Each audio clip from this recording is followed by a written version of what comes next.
Capítulo 6. El contento en la pena.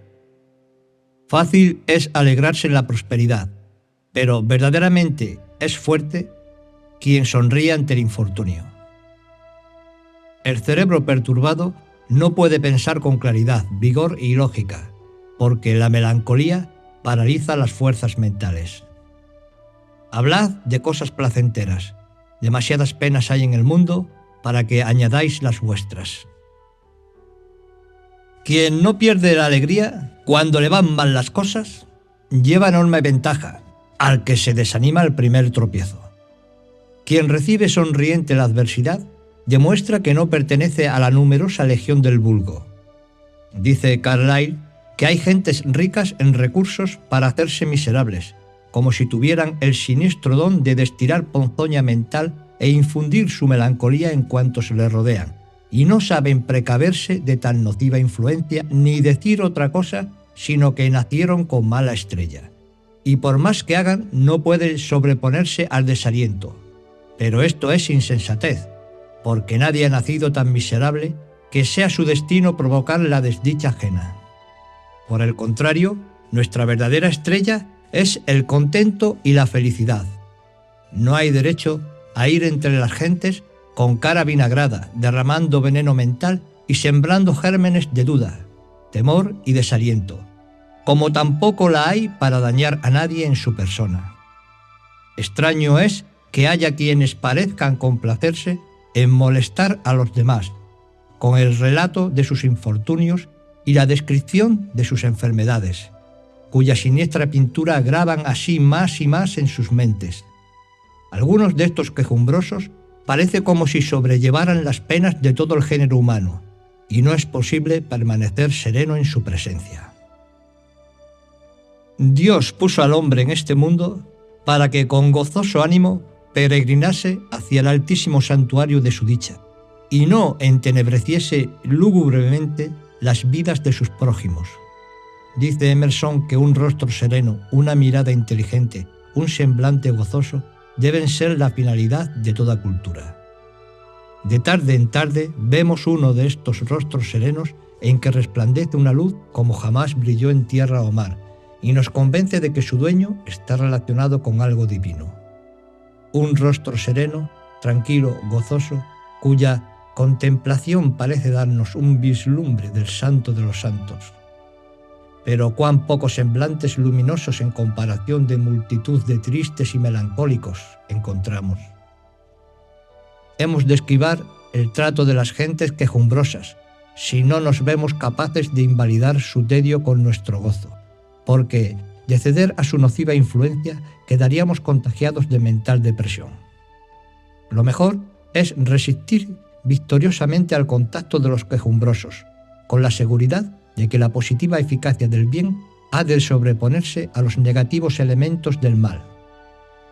Sucede a veces que, en visita o reunión de sociedad, languidecen las conversaciones y parece como si el recelo y el encogimiento invadieran los ánimos, cuando de pronto se alegran los semblantes, se reanudan las conversaciones y todo recobra animación y vida al entrar en la sala una de esas personas cuyo afable trato, donosas ocurrencias, viveza de ingenio y nobilísimos sentimientos disipan el mal humor y desvanecen la tristeza como se derrite la nieve al beso del sol. Por lo general, el tedio, la melancolía y demás enfermedades del ánimo que malean el carácter y debilitan la voluntad, tienen agudas crisis que exacerban de tal modo el ánimo del infeliz sujeto que mientras le dura el arrechucho parece poseído del espíritu maligno y se muestra grosero, agresivo, irascible y enfunfurruñado, aun con sus parientes y amigos, como si la malhumorada disposición de su ánimo conestara la impertinente actitud de su trato, sin creerse obligado a reprimir sus morbosos sentimientos. Así les sucede a muchos que por este grave defecto moral se acarrean la antipatía de todo el mundo. Nadie solicita su amistad y se ven imposibilitados de prosperar en los negocios, porque no encuentran quien les tienda la mano. Lo natural es que eludamos el trato de las gentes quejumbrosas, malhumoradas o altaneras, e instintivamente busquemos el de las personas de carácter amable, equilibrado, gozoso, servicial y compasivo. A veces basta para perturbar la paz de toda una familia la acritud de temperamento o la morbosa idiosincrasia de un solo individuo que siempre discrepa del parecer de los demás, y cuando todos quieren ir a una parte se le antoja a él ir a otra, tan solo por el gusto de llevar la contraria. Está en discordancia de su ambiente y no le place más compañía que su egoísta aislamiento. No solo labra sus desdichas, sino la de cuantos han de soportarlo. Sin embargo, estas gentes podrían, con poco esfuerzo, transmutar placenteramente su siniestra disposición de ánimo, como lo prueba el que basta un incidente extraordinario, algo venido de fuera, por ejemplo, la llegada de una visita, la vuelta de un ausente, un episodio callejero, una noticia emocionante, para que de pronto se les quite el mal humor y se vuelvan amables. Son como los niños mimados, que se quejan todo el día y no les duele nada. Lo más lastimoso es que estos ataques de hipocondría consumen inútilmente las fuerzas corporales y anímicas, cuya recta aplicación diera cuantiosísimo rendimiento útil. Es penoso ver a un hombre destinado a dominar las fuerzas naturales convertido en esclavo de pasiones y flaquezas que le entenebrecen la vida. No menos deplorable es que un hombre a cuyas órdenes trabajan centenares de empleados y que por lo mismo debe mantenerse en inalterable serenidad de ánimo, se vea poseído de irascibilidad y mal humor, que le imposibilitan de cumplir los deberes de su cargo. Quien no puede dominarse a sí mismo y se entrega al humor del momento, tampoco será capaz de gobernar a miles de obreros en una industria de alto vuelo, por mucho talento que tenga y por muy experto que sea en los negocios, pues cuando esté de buen humor no le costará nada acceder a cuanto se le pida, por injusto o exagerado que sea, y en cambio cerrará los oídos a las más evidentes razones y a las más justificadas demandas en los momentos de enfado y desaliento. En sus ratos de optimismo verá el porvenir rosado y aún bromeará con sus dependientes. Pero apenas le sobrevenga la fiebre del pesimismo, dirá que no tiene más remedio que cercenar gastos y despedir personal, para al día siguiente variar radicalmente de opinión. Así parece sierra horacera, tan pronto arriba como abajo, esclavo de sus arrebatos y víctima de sus traicioneros pensamientos. Los morbosos estados de ánimo perturban el juicio y mueven a cometer grave torpeza a impulsos del miedo. El que pierde la serenidad pierde también la cabeza, y en su atolondramiento es como el moscardón que, teniendo libre salida por el vano de la ventana, se debate contra el cristal, cuya diafanidad toma engañosamente por aire claro. Nadie es capaz de discurrir con acierto ni de obrar con prudencia mientras está poseído de temor, recelo, duda o desaliento.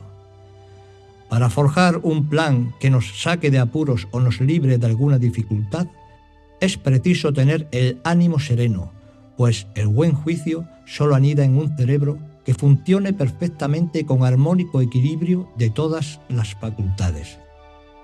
Nunca obraremos por consejo de la ira, la ansiedad o el temor, que dispersan las fuerzas mentales y nos impiden concentrarlas. Muchos no prosperan en sus negocios porque deciden importantísimas cuestiones en circunstancias anormales, bajo la influencia del miedo, cuando se ven gravemente amenazados en sus intereses, por operaciones fallidas, alteración de precios, pánico mercantil, epidemias, guerras u otras calamidades que perturban el curso normal de la vida humana. En estas contingencias se necesita calma, prudencia y sabiduría, que solo pueden derivar de un cerebro sano, armónico y equilibrado. Cuando nos sobrecoja la tribulación, hemos de suspender todo juicio y no tomar partido alguno hasta haber transmutado de siniestra en diestra nuestra actitud mental, sobre el asunto que nos conturbe. La voluntad en ejercicio será, si sostenemos su acción, lo bastante eficaz para cumplir los deberes de nuestro estado y realizar el propósito de nuestra vida, a pesar de cuantos obstáculos interponga en nuestro camino la naturaleza inferior. Suprema habilidad es limpiar la mente de los enemigos de nuestra dicha y de nuestro éxito, enfocándola en lo bello, en lo armonioso, en lo vívido y saludable. Si resueltamente rechazamos los malos pensamientos y siniestras sugestiones y les cerramos a piedra y lodo las puertas de nuestro castillo mental, dejarán de asediarnos porque no tienen otra realidad ni consistencia que la que cobran a expensas de nuestra debilidad. El mejor medio de alejar las sombras es mantener el alma constantemente bañada en luz. Para evitar la discordia, mantenernos en armonía. Para no caer en el error, abrazarnos a la verdad. Los opuestos pensamientos no pueden ocupar al mismo tiempo nuestra mente. Todas las mañanas hemos de levantarnos con la cabeza despejada y los sentidos despiertos, para colocarnos en disposición de cumplir cuanto mejor podamos los deberes y obligaciones del día. Cada vez que nos asalte el temor o nos veamos acometidos por el tedio, la ansiedad o la inquietud, reflexionemos, diciendo que no conviene a un hombre de viril gallardía y claro entendimiento vivir como el ignorante que jamás probó los goces de la vida superior. El hombre viril no se detiene a considerar si está o no en disposición de cumplir sus deberes, ni le son obstáculo para ello el humor de ánimo, la dolencia del cuerpo o las variaciones atmosféricas, pues está libre de todas estas contrariedades, por lo menos en el aflictivo grado en que entorpecen la acción de otros. No será víctima de su disposición mental ni esclavo de sus emociones. Cuando nos veamos atribulados o caigamos en desaliento con temores de fracaso, afirmémonos en la seguridad de que todo lo del mundo debe ser bueno por ser obra de Dios, y que si algo resulta malo es por tergiversación de la obra divina. Por lo que toca a la recíproca influencia de lo físico en lo moral, mucho nos ayudarán a mantener el ánimo tranquilo la sobriedad y pureza de alimentación, la limpieza del cuerpo, el baño frecuente, el sueño bastante, el trabajo ordenado, las excursiones campestres y los honestos recreos que borren de nuestra mente los siniestros cuadros de miseria, fracaso e infortunio. Hemos de estar convencidos de que la discordia, la tribulación y el dolor son condiciones circunstanciales e inestables, sin consistencia, que sin duda han de ceder el sitio a la armonía, al sosiego y al gozo, en cuanto nos resolvamos a luchar con todas las energías de nuestro ser contra los malos pensamientos y deseos de naturaleza inferior. Cuando nos invada el mal humor, concentremos la mente en las cualidades de placentera índole y después nos sorprenderá ver cómo huyen los enemigos que antes nos acosaban y se desvanecen todas nuestras cavilaciones, cómo se disipa la oscuridad de un aposento en cuanto abrimos las ventanas para que entre la luz del sol. No expulsamos las tinieblas, sino que atraemos la luz, su antídoto.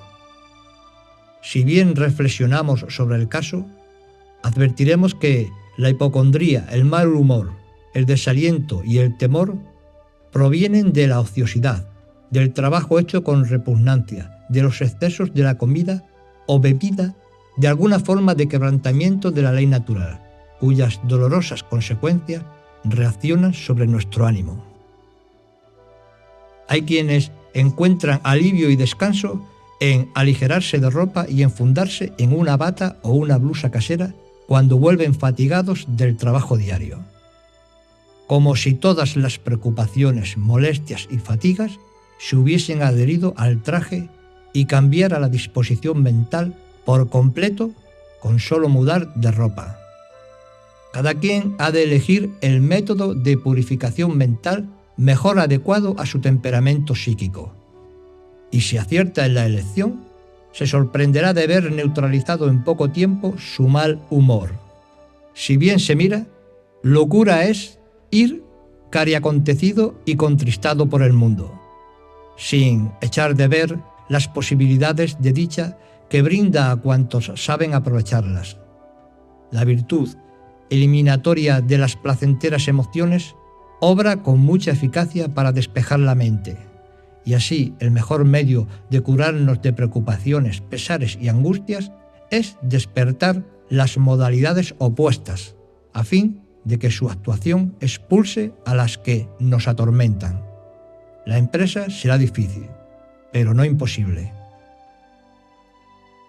Una de las características de los quejumbrosos es el menosprecio de sí mismos, hasta un nivel muy inferior a la modestia, por falta de las alentadoras voces de la autosugestión. También es remedio muy eficaz contra el mal humor el completo cambio de ambiente, a fin de distraer la atención de los objetos de pesar y enfocarla en más altos y gozosos pensamientos. Las obras de beneficencia, el auxilio al prójimo, la protección dispensada a los menesterosos, todo cuanto fortalezca las buenas cualidades de nuestro ser, contribuirá en gran manera al sosiego del ánimo y a la purificación de la mente. Todos deberíamos tomar por regla de vida el olvido de cuanto nos causó pesadumbre o detuvo nuestros pasos en el camino del mejoramiento moral, con firme propósito de no volver a desalentarnos por contingencias cuya gravedad no fue tanta como temíamos. La pena es tan anormal como la enfermedad en la naturaleza humana, porque todo cuanto nos conturba y aflige no reconoce otra causa que la falta de armonía. Así, no hemos de estimar el porvenir por las tribulaciones que puedan agobiarnos en el presente, pues, sin duda, se disiparán mañana las nubes cuya negra masa encubre hoy la luz del sol. Acostumbrémonos a mirar la vida con amplitud y justipreciar las cosas en su verdadero valor. La juventud, todavía no fogueada en las batallas de la vida, siente a veces el terrible desaliento del vencido, y en aquellos críticos momentos cree que vale más retroceder que avanzar. Pero como nunca está la victoria en la huida, no hemos de dejar tras de nosotros ningún puente que a huir nos mueva por excitaciones de la debilidad y la cobardía. La mayor parte de las gentes son sus propios enemigos, porque se desaniman al primer tropiezo y en vez de afrontar serenamente las circunstancias difíciles, confiando en la seguridad de vencerlas, dan entrada en su mente a pensamientos de temor y desaliento que, como caballo desbocado en cacharrería, destrozan en un instante la obra de largos años de paciente labor. Muchos hombres trabajan como la rana en el pozo, que trepa para caer de nuevo y perder en la caída todo lo ganado. ¿Cuándo nos convenceremos de que nuestros más acerbos enemigos son los malos pensamientos? Así como en pocas horas arde un edificio que costó muchos años de levantar, así también en un instante, si no estamos alerta, los siniestros pensamientos pueden echar abajo el mejor cimentado edificio mental.